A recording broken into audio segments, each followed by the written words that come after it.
संख्या आहे तुमच्या गावची? 2000 मतदान का? 3000 लोकसंख्या आहे. मग 2000 मोबाईल असतील ना गावात? 2000 मोबाईल बरोबर. साधा मोबाईल 10,000चा आहे. आपण ते 1.5 लाखाचा अल्ट्रा आयफोन फोल्ड 2.25 लाख हे धरूच नका. 10,000चा साधा फोन आहे. 10,000 गुणिले 2000 2 कोटी रुपयाचे तुमच्या गावात मोबाईल आहेत. 300 गुणिले 2000 6 लाख रुपये तुमच्या गावचा महिन्याचा रिचार्ज आहे. 6 60 आणि 6 2 12 72 लाख रुपये तुमच्या गावचा वर्षाचा मोबाईलच्या रिचार्जचा खर्च आहे. सप्ताहाचा खर्च होऊन 6 लाख धरा. 70 लाखानं तुम्ही अजून फायदे येते. बरं ह्या खर्चाचा काय उपयोग? लोकांना घाण कमेंट करणे, एखाद्याच्या विरोधात पोस्ट करणे, चांगल्यासाठी तर वापरच नाही त्याचा. बरोबर आहे ना? घाण कमेंट करणे, लोकांच्या बदनाम्या करणे, याच्यासाठी महिन्याला 300 रुपये खरंच नाही. बरोबर आहे ना? किती साधा हिशोब सांगितला मी तुम्हाला. उचित तू कर, आम्हाला कळत नाही, आम्ही सामान्य माणसं आहे, पण तू देव आहे ना. करोनी उचित प्रेम घाली हृदयात, आलो दान मागायास, थोर करोनी आस, उचित ते करा भाव जाणोनी खरा. देव म्हणाल मग भाव नाही तुमच्या अंतकरणात, नसू दे. असो नसो भाव, आलो तुझी आठाया, तुझी आठाया. कृपा दृष्टी पाहे मदगड पंढरी राया. भाव नाही आमच्या अंतकरणात. काय म्हणतात पैशासाठी चाललंय यांचा अर्थ, तरी सूट आहे आम्हाला. चल काय म्हणतात, नाटक आहे या लोकांचे, कशाचा परमार्थ आहे, आम्हाला तरी बी सूट आहे. असो नसो भाव, आलो तुझी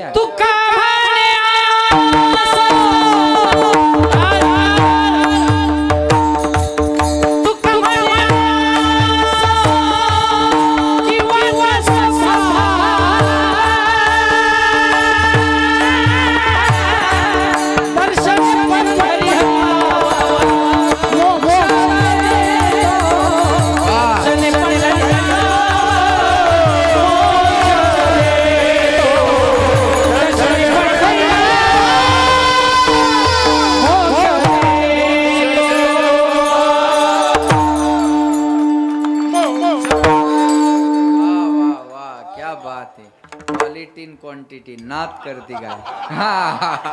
लक्षात ठेवा. सुंदर महाराज म्हणे, तुका म्हणे असो किंवा नसो भाव, दर्शनेची पंढरी राव मोक्ष दे. भाव असो नाही तर नसो, विस्तवाला प्रेमानं धरलं तरी हातच भाजणार आहे, आणि रागान धरलं तरी. रोगरच्या बाटलीची आरती केली नंतर पिली, मग काय जगणार आहे? मरणारच आहे ना. भाव असो नाही तर नसो, पण तुझ्या दारात आलो ना, तुझे दास्य करू आणि का मागो खावया.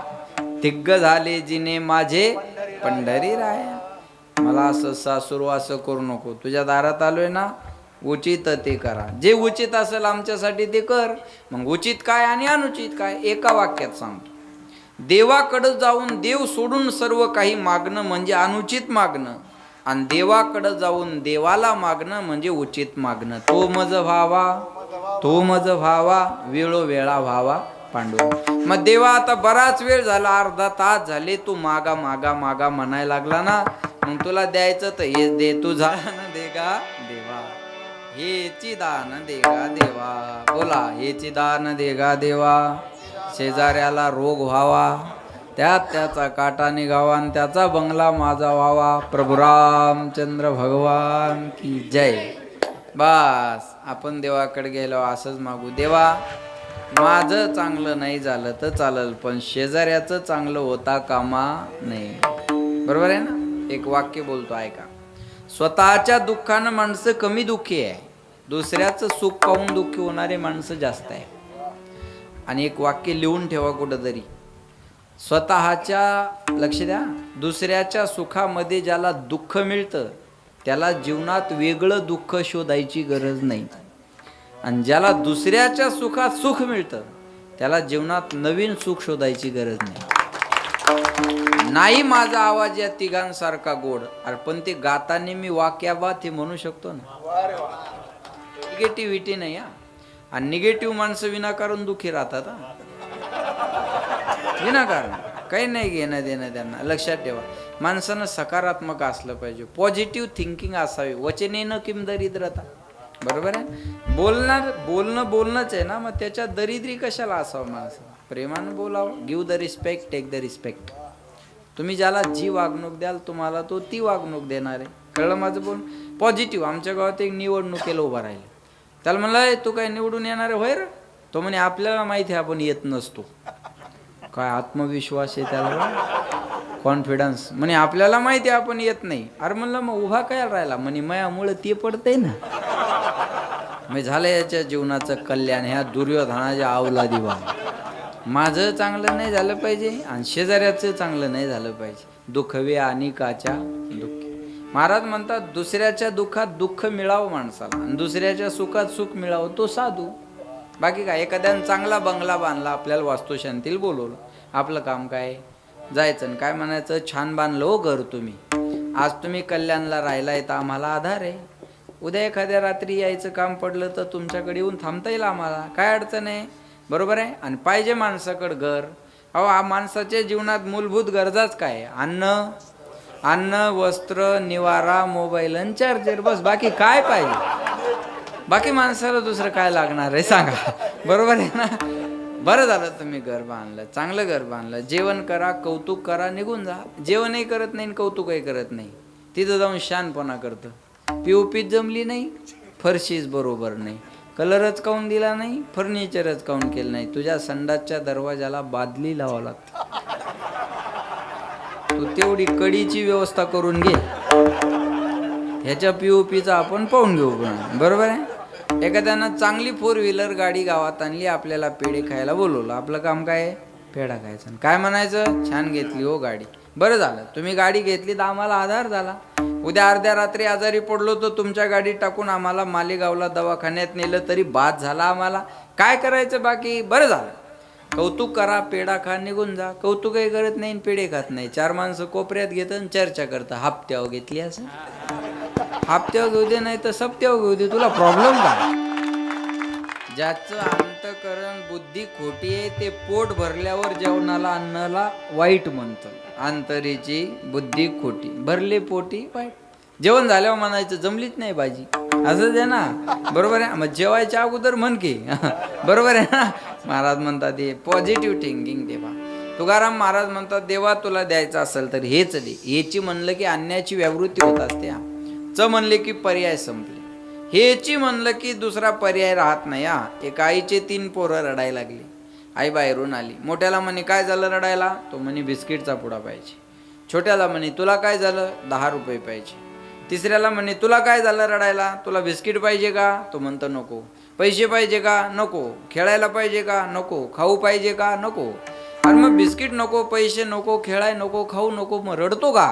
ते म्हणतं मला बिस्किट नको, पैसे नको, खेळाय नको, खाऊ नको, मला याच्यापैकी काहीच नको, फक्त तू मला सोडून कुठं जाऊ नको. याला म्हणतात सुंदरते ध्यान. बोला सुंदरते ध्यान. तुम्हाला ध्यान नाही का. म्हणा ना सुंदरते ध्यान. उभे विटेवरी करकटेवरी ठेव तुळशी हार गळा आवडी निरंतर हे द्या. हेच बस महाराज तेथे माझी हरिवृत्ती राहो म्हणून हेच पाहिजे आम्हाला. हेचे दान देगा देवा. कोणाकडं. देवाकडं मागतात. ऐसा तू समर्थ ब्रह्मांडाचा धनी. ऐका यश श्री अवदार्य ज्ञान वैराग्य ऐश्वर्य हे साई गुणवरे वसती जेथ मनोवनी तो भगवंतू. मागायचं तर त्याच्याकडं मागा, त्याच्याकडं सगळं आहे. यश श्री अवदार्य ज्ञान वैराग्य ऐश्वर्य हे साई गुणवरे वसती जेथ त्याच्याकडं मागावं. भिकाऱ्याला भीक मागून अपेक्षा पूर्ण होणार आहे. ज्याच्याकडं जी वस्तू आहे त्याच्याकडं ते मागावं. इथं 7 अप मागावं. काय 7 आवर्स. बरोबर आहे ना. मग ते 7 आवर्स वाल्याकडं तुम्ही रेड बुल म्हणल्यावर नाही जमणार. जमणार नाही ना, बरोबर आहे ना. रेड बुलला मागं टाकणारे येते, हा बरोबर आहे ना. यांना 7 हॉर्स मागावं, बरोबर आहे. ज्याच्याकडे जी वस्तू आहे त्याच्याकडे ते मागावं. कोणी चप्पलच्या दुकानात गेला आणि म्हणला मला पावशेर पेढे द्या, दुकानदार चप्पलनी हाणील. माझं बोलणं कळतं का तुम्हाला? चप्पलच्या दुकानात गेला चप्पल मिळेल, पेड्याच्या दुकानात गेला पेढा मिळेल, पुस्तकाच्या दुकानात गेला पुस्तक मिळेल. ज्याच्याकडे जी वस्तू आहे त्याच्याकडे ते मागावं. मग मागायचं तर त्याच्याकडे असलं पाहिजे ना.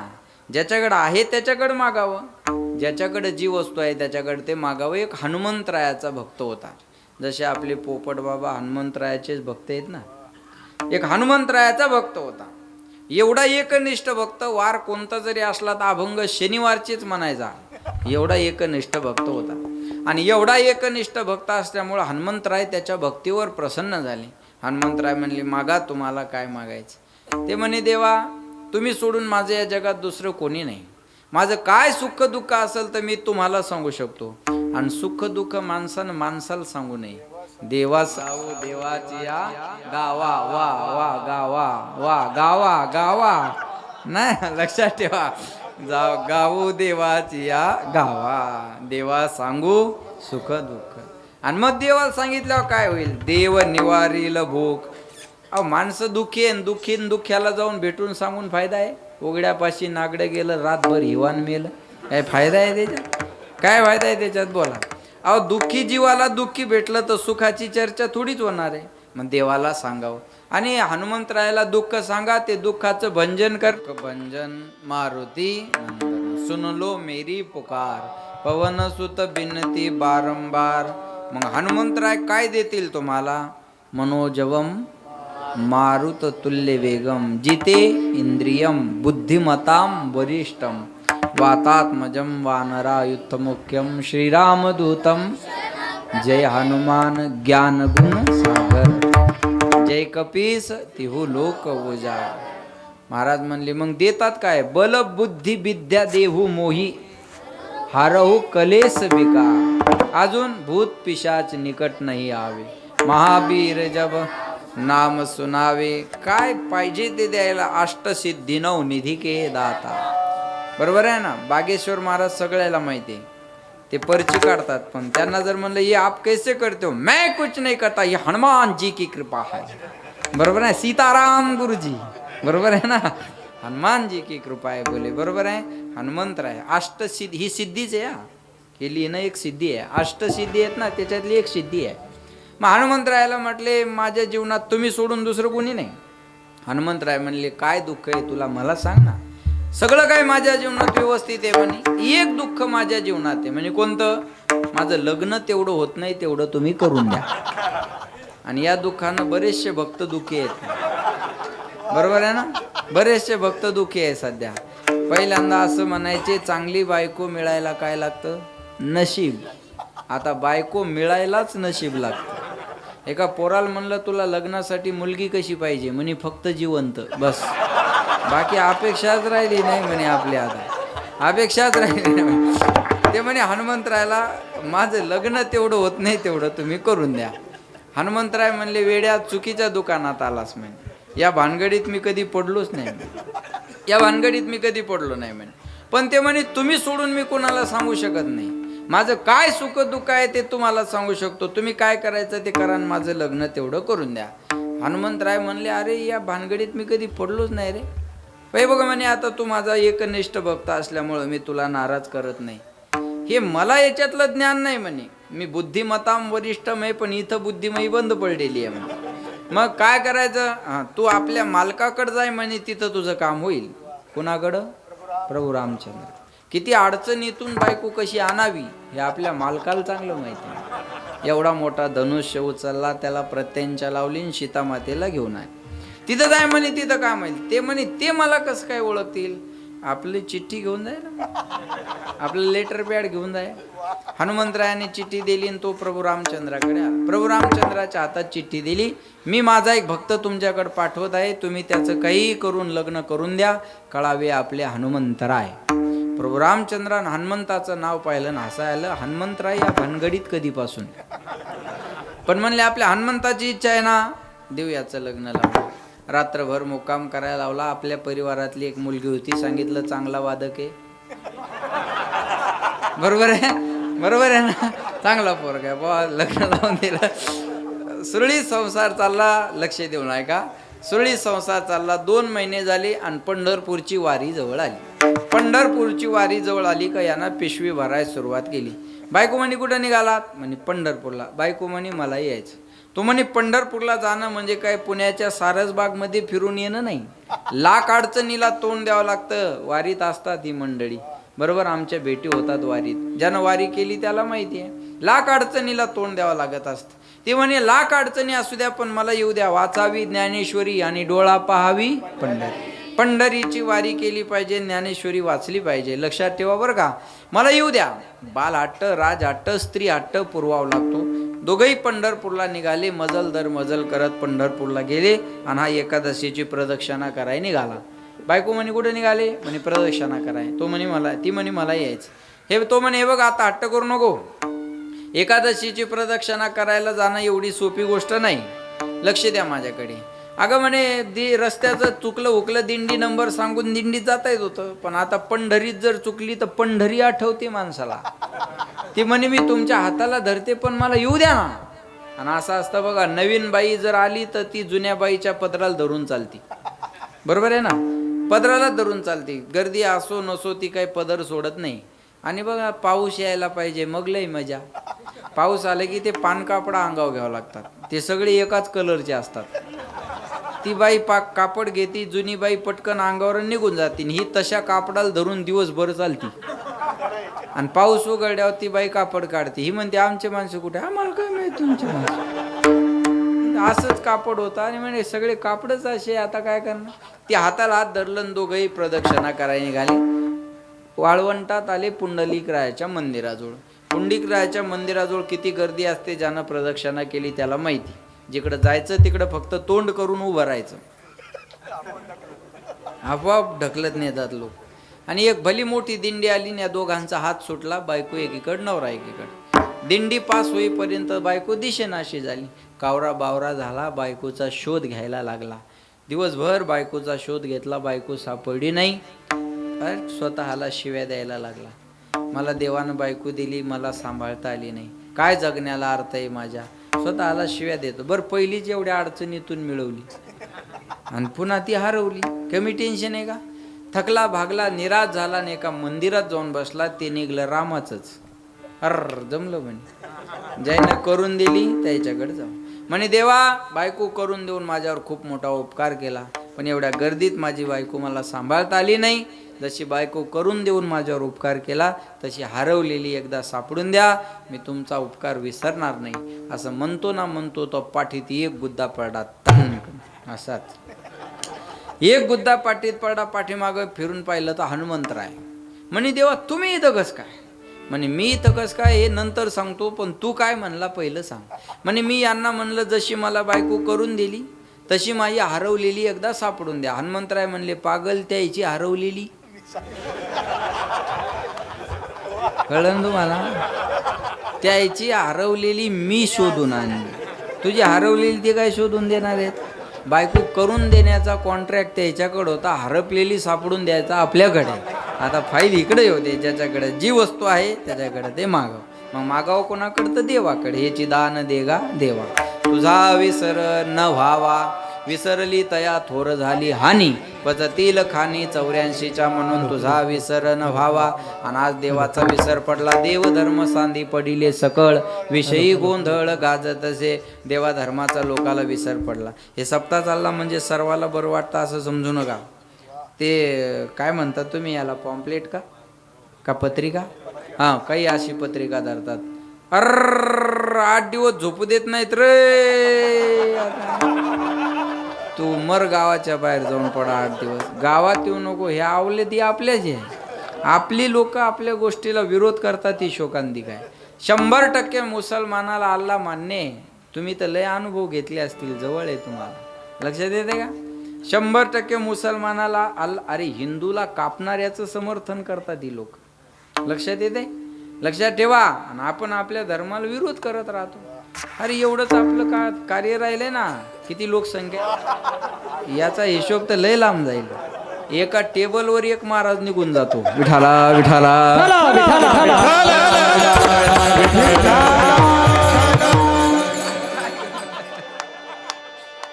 साधा हिशोब आहे ना. खोटं आहे का ते? मी प्रॅक्टिकल बोललो ना तुम्हाला. तुम्ही म्हणसाल मग मोबाईलला पर्याय काय? आमचं कुठं म्हणणं आहे त्याला पर्याय. जसा मोबाईलला पर्याय नाही तसे भजनाला सुद्धा पर्याय नाही. कोणी म्हणाल मोबाईल काळाची गरज आहे. जसं मोबाईल काळाची गरज आहे तसं भजन काळातून सुटण्याची गरज आहे. करा तुम्ही मोबाईल वापरा. मी त्याच्या विरोधात नाही. मी फक्त तुम्हाला आरसा दाखवला. आरसा दाखवला. काही विरोध करतात ना सप्त्याला. सप्ताह म्हणजे गाव बुडवणं म्हणतात काही एवढ्या. अरे खोट्या 3 तासाचा पिक्चर काढायचा खर्च 70-80 कोटी रुपये आहे. एक पिक्चर रिलीज करायचा खर्च 70-80 कोटी रुपये आहे. एक चांगला ॲक्टर 20 ते 25 कोटी रुपये घेतो 3 तासाच्या पिक्चरमध्ये ॲक्टिंग करायचे. लक्षात ठेवा. तिथं ॲक्टिंग करायचे 20 कोटी आहे. तिथं खरं सांगायचे. बरोबर है ना? और खोटा है ते. इस कहानी के सभी पात्र और घटनाएं काल्पनिक है. इसका कोई व्यक्ति या घटना से संबंध नहीं है. यदि किसी घटना का संबंध होगा तो मात्र इसे एक संयोग कहा जाएगा. या चित्रपटातील दृश्य आणि घटना काल्पनिक आहे. याचा कोणत्या व्यक्तीशी या घटनेशी संबंध नाही. यदा कदाचित संबंध आला तर हा योगायोग समजावा. योगेशराव हा बी योगायोगच आहे ना. हा योगायोग समजावा असं स्पष्ट लिहिलेलं असतं. तरी पिक्चर पाहताना ढसाढस रडतात माणसं. त्या हिरोच्या माग गुंडे लागले. ती बाई घरातूनच म्हणती पळ रे माय मरत काय नव मरी जास व. असं ना बट नाही जमस माले थोडं थोडं जमस मरी जास व. ऐका नाही. अरे खोटं आहे ना ते. मग तरी पण त्याला विरोध आहे का? नाही त्याला विरोध नाही महाराज.